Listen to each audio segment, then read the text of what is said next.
So I've been trying to push this mythological reading of Being in Time, and I'm here in section 2 of the introduction.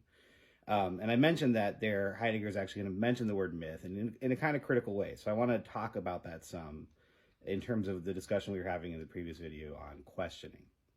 So Heidegger is going to say that as we're trying to answer the question of being, we can't just refer it back to some sort of story.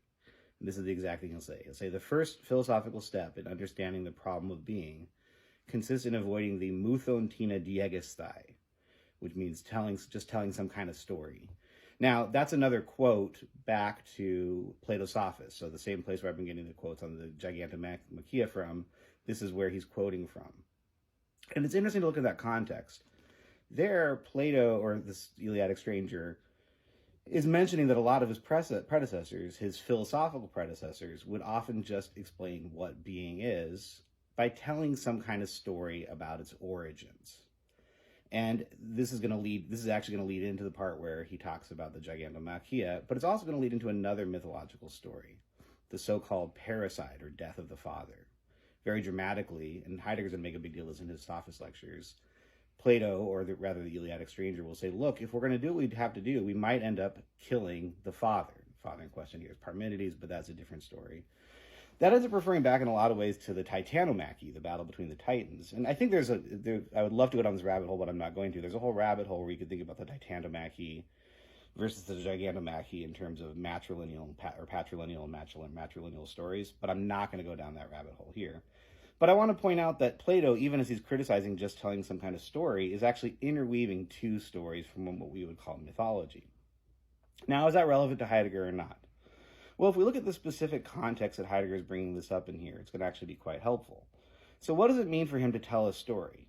Well, here I'm going to have to make a slight digression into German grammar. I'll be fast and it won't be too bad, I promise. But the book, Being in Time, we're asking the question of the meaning of being. The German title here is Sein und Zeit. And Sein is an infinitive. So if I was translating this directly, I would actually translate it as to be and time. German, like most Indo-European languages, uses the infinitive as the general sort of generic form. And if you want to make something into a noun, that's one of the main ways to do it. We do that in English some too. What does it mean to be, for example? But more often we use the gerund, which is the ing form. So being and time, using a verb as a noun. That's all my comings and goings, right? I'm using coming and going there as nouns. That's the gerund. Why is this relevant? Well, a lot of times in Being in Time, we're going to get into the following problem, and it's going to be really hard to make our way through, but we'll do our best. Where Heidegger will distinguish between the to be, the question what it means to be, sein, and various seienden, which is the gerund there, just like our ing, the Germans use int or inden. And so being versus, let's say, beings. And what the reason why this is relevant here is Heidegger's going to say, and this is going to be what we're going to talk about as the ontological difference. We can't understand what it means to be by telling some sort of story about its origin in a particular being. So notice that we're not talking about stories generally. We're talking about a specific kind of story. Let's say an origin story.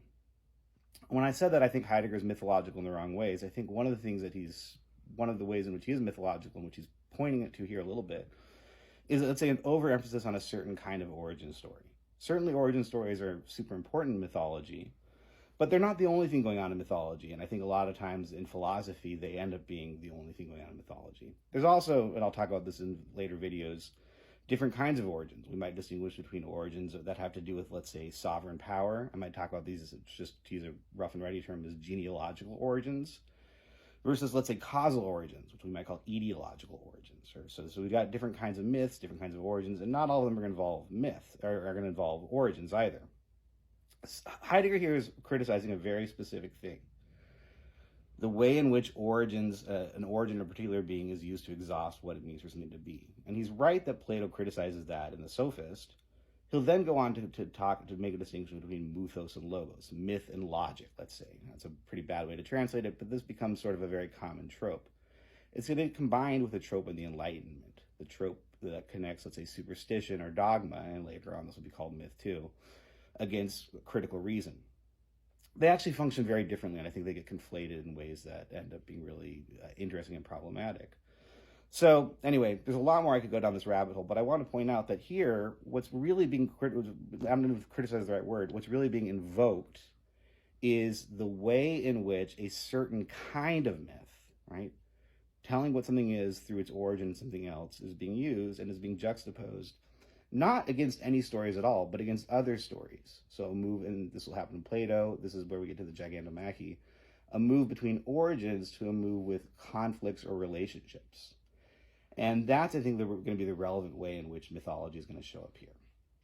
So with that in mind, in the next video, we'll turn to section 3. We're going to get to talk about ontology and talk about how we use ontology to carve out the world.